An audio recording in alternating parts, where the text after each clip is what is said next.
যতক্ষণ পর্যন্ত বুঝ তোমার সাথে রয়েছে ততক্ষণ তুমি ঠেকাতে পারবে।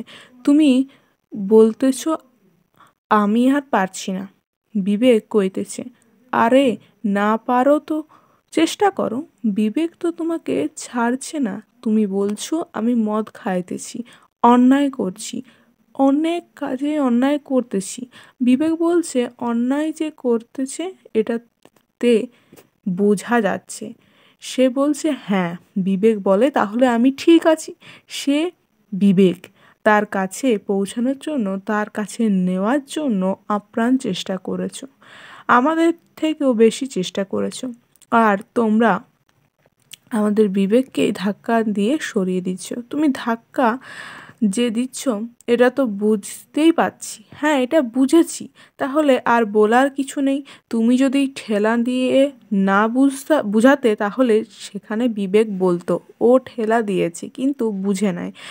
তা তো হয় না, বুঝ তো সাথেই বুঝেছে। বুঝ অবুঝ সবাই তার দান।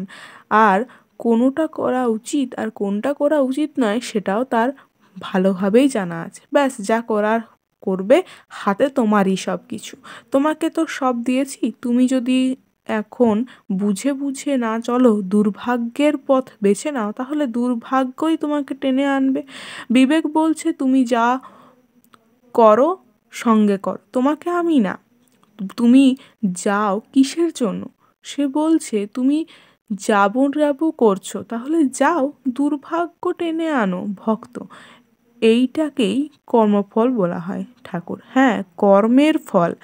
এখানে অন্য কিছু নেই, অন্য কোনো কথা এখানে কিছুই আসবে না, শুধু আসবে তোমার কর্মফলের কথা।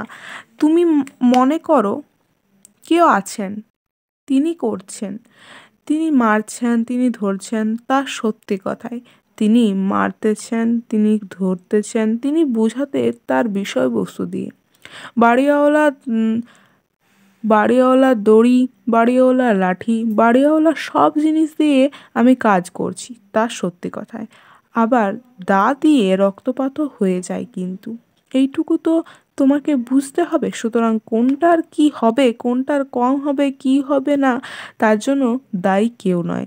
দায় তার যে বিষয়বস্তু রয়েছে তা দিয়ে তোমাকে বুঝতে হবে। তুমি যদি একটা হারমোনির ওপর চাপ দিয়ে সব কিছু করতে চাও, তার অর্থ হবে কিছু না। জীবনে চলার পথে বেহুশভাবে চললেও নানাভাবে হোঁচট খাবে, তাতে কিছু বলার নেই, বুঝবে এখানে মারামারি করে কোনো লাভ নাই। তিনি কইতেছেন, তিনি করবেন, তিনি আছেন, তিনি দেখবেন, তিনি সব করবেন, সবই তিনি করতেছে। কথা সত্যি, সবই তিনি করতেছেন, আমি অস্বীকার করছি না, সব তিনি করছেন। কিন্তু করার ক্ষমতাগুলি তিনি তোমার হাতে দিয়ে দিয়েছেন, এখন তুমি বুঝে বুঝে চলো। যারা যে কাজ করছে তারা তো ওইটুকু বুঝেছে, যারা বুঝে না তারা তো ওইটুকু বুঝতেও পারে না। আমি কাজটা করছি, তার সব কথা আমি মেনে নেব, এই কথাটা যদি না বুঝাবো, আমি কাজটা করছি এই কথাটা যদি না বুঝবে, তাহলে আমি মাথা ঘামাতে পারতাম, ভাবতাম না, ঠিকই বোঝা যায় না। এভাবে করতে করতে বোঝা গেল, এরকম করতে গেলে বোঝা যায়, মুখে পাউডার দিয়া বোঝা যায় কেন করতেছি। যা কিছু করেছো সে বুঝেই করেছো। কেউ মুখে ময়দা মেখে আসে না, ময়দা মেখে গেলে বুঝতে পারবে লোকে পাগল বলে। তাহলে আর কি, এই বুঝটা হলো দেবতা।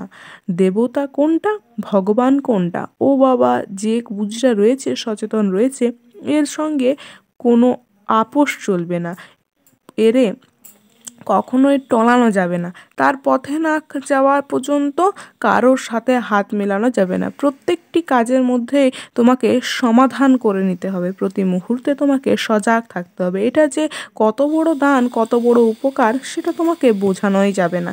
জীবনে চলার পথে রোগ শোক দুঃখ ব্যথা সারা জীবনেই পাবে, কিন্তু দেহের একটি লোমকূপেও প্রয়োজন ছাড়া হয় না।